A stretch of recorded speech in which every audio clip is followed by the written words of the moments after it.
Hello दोस्तों, कैसे हैं आप लोग। मैं आपका दोस्त अभीक और आज मैं आपके लिए लेकर आया हूँ एक informative video about Kedarnath Badrinath यात्रा।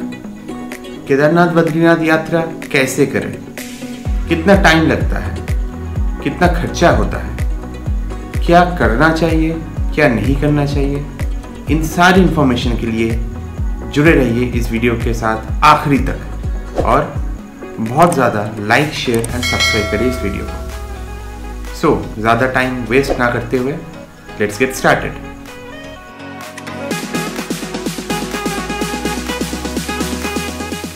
केदारनाथ बद्रीनाथ यात्रा शुरू होता है हरिद्वार और ऋषिकेश से।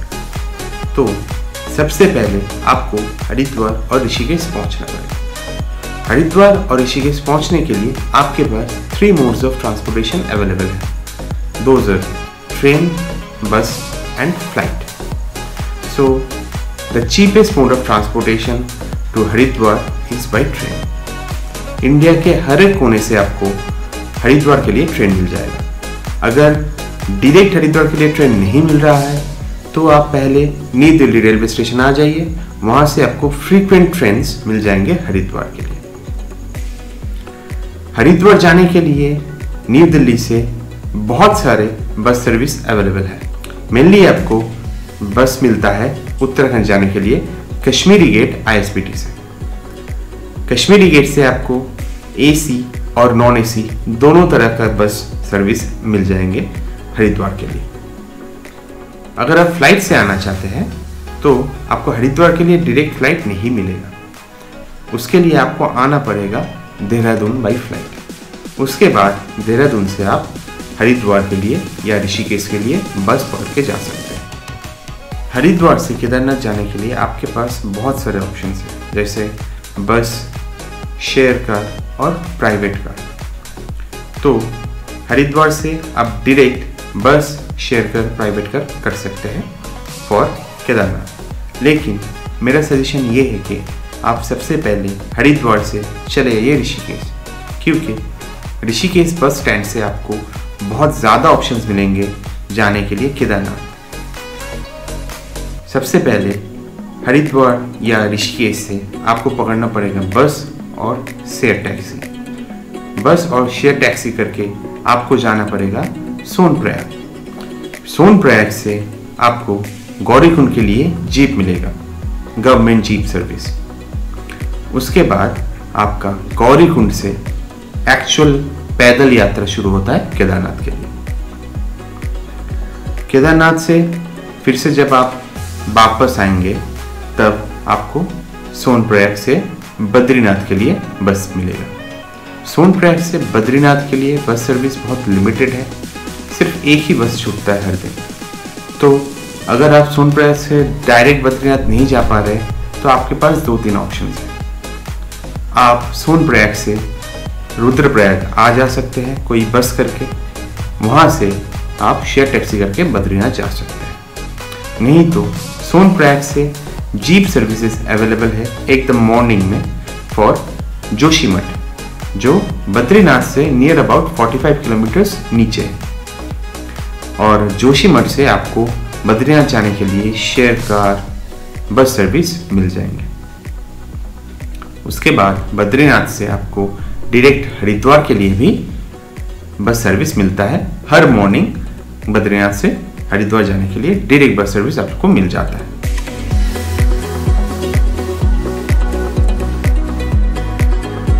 केदारनाथ बद्रीनाथ का ट्रिप अगर आप प्लान कर रहे हैं तो 8 से 9 दिन आप हाथ में रख के चलिए। 8 to 9 days from Haridwar to Haridwar. बाकी आपको हरिद्वार पहुंचने में और जाने में वो एक्स्ट्रा डेज लगे। मैंने जब केदारनाथ बद्रीनाथ यात्रा किया इन 2022, मुझे हरिद्वार से हरिद्वार तक लगा 7 nights 8 days। उसके साथ मैंने रखा था 2 बफर डेज। तो आप उसके अकॉर्डिंग प्लान कर सकते हैं। जिस दिन आप हरिद्वार पहुंच रहे हैं उस दिन आप हरिद्वार में रेस्ट डे रखिए। हरिद्वार में आपको बहुत सारे होटल्स और धर्मशालाएं मिल जाएंगे। नेक्स्ट डे आप हरिद्वार से या ऋषिकेश से जर्नी स्टार्ट करिए फॉर सोनप्रयाग। सबसे पहले हरिद्वार और ऋषिकेश से आपको बस लेना पड़ेगा। ये जर्नी ऋषिकेश से सोनप्रयाग तक आपको अराउंड 8 आवर्स का टाइम लेता है। तो आप सुबह अच्छे से ब्रेकफास्ट कर लीजिए और बस 1-2 बार बीच में रुकेगा लंच और थोड़ा वॉशरूम ब्रेक के लिए। बस पूरा सोनप्रयाग तक नहीं जाता है।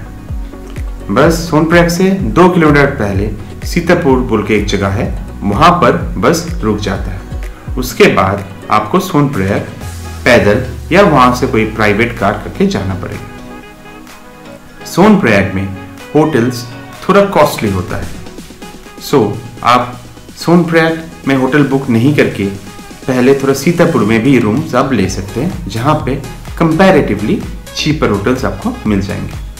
इन peak season Sonprayag and Sitapur में होटल कॉस्ट बहुत ही ज़्यादा हाई रहते हैं, but in off season that is during September October आपको चीपर रेट्स मिल जाएंगे सोनप्रयाग और सीतापुर दोनों। सोनप्रयाग और सीतापुर में आपको बहुत सारे खाने का भी रेस्टोरेंट्स एंड होटल्स मिल जाएंगे। तो इस दिन आपको यहीं पे नाइट स्टे करना पड़ेगा। Next day that is on the 3rd day आपका केदारनाथ के लिए जर्नी स्टार्ट होता है। सबसे पहले एकदम morning that is around 4 AM आपका जर्नी अगर स्टार्ट कर पाएंगे तो आपके लिए बहुत अच्छा रहेगा, क्योंकि उसके बाद बहुत ज़्यादा रश हो जाता है। पहले सोनप्रयाग से आपको जीप करके जाना पड़ेगा गौरीकुंड, और गौरीकुंड से आपका पैदल यात्रा शुरू होता है केदारनाथ के लिए। गौरीकुंड से केदारनाथ जाने के लिए अगर आप पैदल यात्रा कर रहे हैं तो आपको 10 घंटा लग जाता है। तो मॉर्निंग में स्टार्ट करना बहुत इम्पोर्टेंट है। आपको केदारनाथ जाने के लिए और 2-3 ऑप्शंस यहाँ पे मिल जाएंगे, जैसे घोड़ा, पिट्टू, डोली, और आपके पास रहता है हेलीकॉप्टर का ऑप्शन जो आपको नीचे से मिलेगा। इस दिन आपको केदारनाथ में नाइट स्टे करना पड़ेगा। Next day that is on the 4th day Kedarnath में सुबह सुबह पूजा देकर आप निकल पड़िए सोनप्रयाग के लिए, क्योंकि पहाड़ी एरिया में कभी भी वेदर चेंज हो सकता है। तो जितना सुबह आप निकलेंगे आपके लिए उतना अच्छा रहेगा। उस दिन पूरा दिन जर्नी आपको उतरने में ही लग जाएगा, तो उस दिन आपको सोनप्रयाग में नाइट स्टे करना पड़ेगा। Next day that is on the 5th day Sonprayag से आप बद्रीनाथ जाएंगे।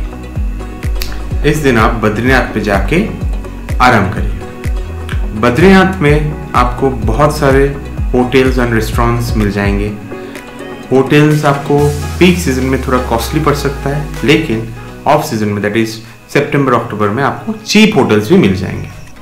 डे 6 आप रखिए बद्रीनाथ साइट सीइंग के लिए। सबसे पहले आप उस दिन उठकर चले जाइए बद्रीनाथ पे बद्री विशाल जी का दर्शन करने के लिए। बद्री विशाल जी का दर्शन करने के पहले आप तप्त कुंड में पावन स्नान कर लीजिए, उसके बाद बद्री विशाल जी का दर्शन कर लीजिए। बद्रीनाथ पे बहुत सारे सुंदर सुंदर देखने का जगह है। सबसे करीब है माना विलेज, दैट इज इंडिया का लास्ट गांव, क्योंकि उसके बाद अराउंड 30 किलोमीटर दूर आपका आ जाता है चाइना बॉर्डर। तो सबसे पहले बद्री विशाल जी के दर्शन के बाद माना विलेज के लिए निकल पड़िए शेयर कर।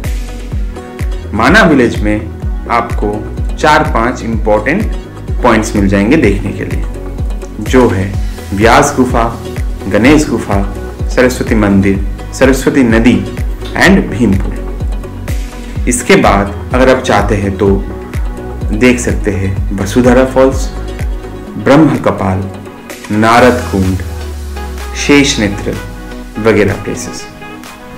अगर आप हाइकिंग में इंटरेस्टेड हैं तो आप नीलकंठ का base trek and Satpanth lake का ट्रेक भी प्लान कर सकते हैं, लेकिन उसके लिए 2-3 डेज का टाइम एक्स्ट्रा लगेगा। डे 7 है आपका बद्रीनाथ पे आखिरी दिन।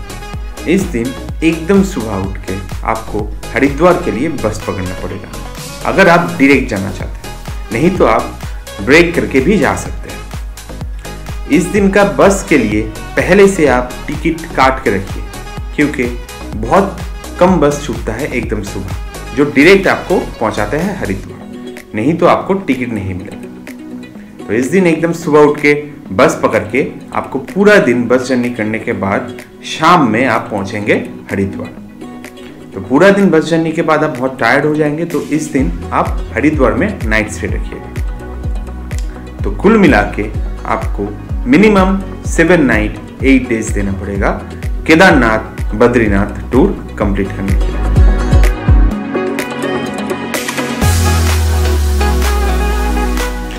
केदारनाथ बद्रीनाथ ट्रिप करने के लिए आपको कुछ चीज़ों का ध्यान रखना पड़ेगा। केदारनाथ बद्रीनाथ में जाने के लिए सबसे पहली और सबसे इम्पोर्टेंट बात, आपको पहले से ऑनलाइन रजिस्ट्रेशन करवा के जाना पड़ेगा, क्योंकि बिना रजिस्ट्रेशन किए आप आगे नहीं बढ़ पाएंगे।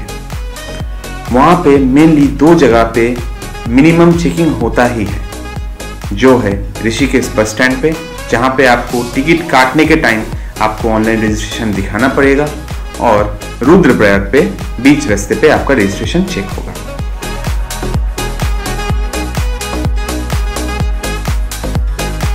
केदारनाथ बद्रीनाथ ट्रिप करने के लिए आपके पास पर्याप्त मात्रा में गर्म कपड़े होना बहुत ही ज़्यादा ज़रूरी है, क्योंकि मई जून के महीने में जब कपाट खुलता है केदारनाथ बद्रीनाथ का, तब बहुत ही ज़्यादा ठंडा रहता है, और अगर आप जाना चाहते हैं सितंबर अक्टूबर में, उस टाइम ठंडे और बढ़ने लगती है। तो इसीलिए पर्याप्त मात्रा में गर्म कपड़े रखें।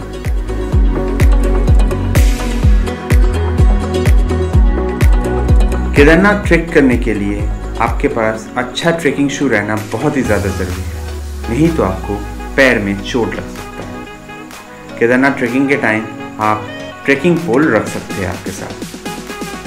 अगर आप चाहते हैं तो ट्रैकिंग पोल आप खरीद भी सकते हैं, नहीं तो वहाँ पे 30 रुपए में लकड़ी का ट्रैकिंग पोल मिल जाता है।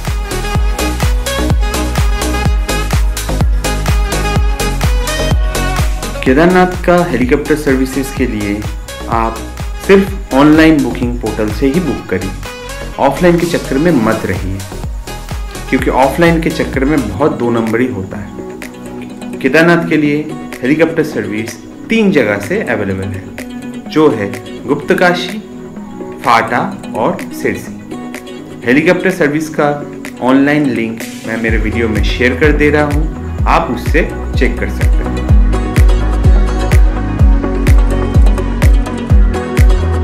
केदारनाथ में ट्रेकिंग करने के टाइम लगेज एकदम लाइट रखिए।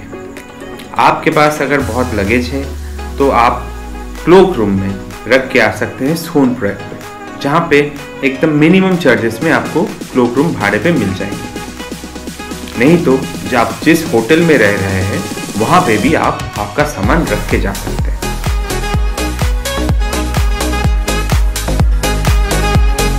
केदारनाथ ट्रेक करने के समय आप आपके पास हमेशा पानी का बोतल रखिए, क्योंकि रास्ते पे कंटिन्यूअस पानी पीना बहुत ज़्यादा ज़रूरी है, नहीं तो आप डिहाइड्रेटेड हो सकते हैं।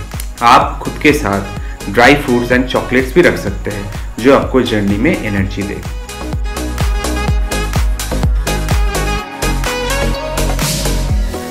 केदारनाथ में ट्रेकिंग करने के टाइम आप थोड़ा थोड़ा करके आगे बढ़िए और उसके बाद 2-4 मिनट के लिए रेस्ट लीजिए। ऐसे ही पूरा रास्ता आप कवर करिए। एक बार में लंबा चढ़ने का कोशिश मत करिएगा, नहीं तो आप बहुत जल्दी एक्यूट माउंटेन सिकनेस से भी प्रभावित हो सकते हैं। तो माउंटेन सिकनेस से बचने के लिए हमेशा हाइड्रेटेड रखिए, कुछ ड्राई फ्रूट्स रखिए और स्लो बट स्टेडीली ट्रेक करते हुए जाइए।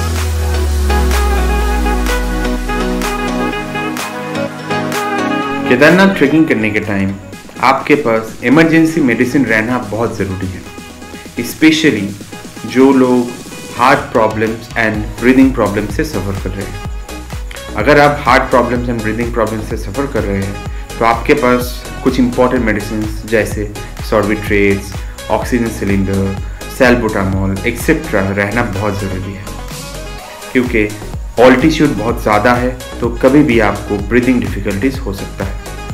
अगर माउंटेन सिकनेस हो जाए तो उसके लिए आप डायमॉक्स की तरह मेडिसिन भी रख सकते हैं आपके साथ।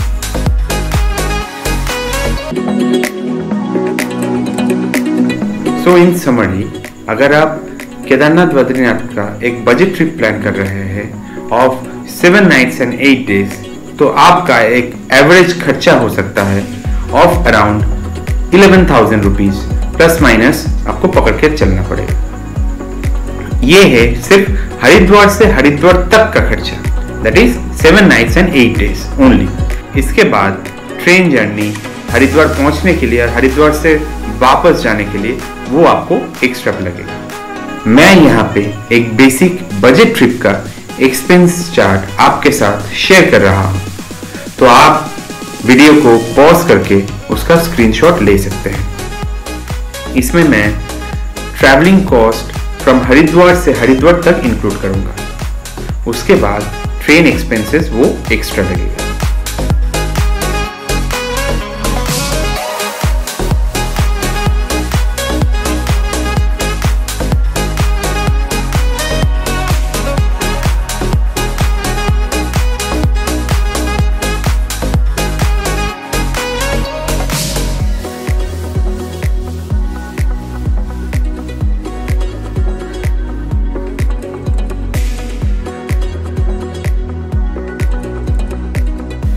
केदारनाथ, बद्रीनाथ, माना विलेज, इन सब के बारे में मैंने ऑलरेडी डिटेल्ड वीडियोस अपलोड कर दिया है, तो लिंक मैं शेयर कर रहा हूँ, आप नीचे डिस्क्रिप्शन बॉक्स में देख लीजिएगा।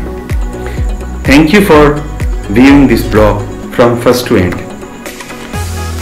नेक्स्ट ब्लॉग हम लोगों का बहुत ही जल्दी आ रहा है, और नेक्स्ट ब्लॉग में हम लोग एक बहुत ही बेहतरीन ट्रेकिंग एक्सपीरियंस आपके साथ शेयर करेंगे।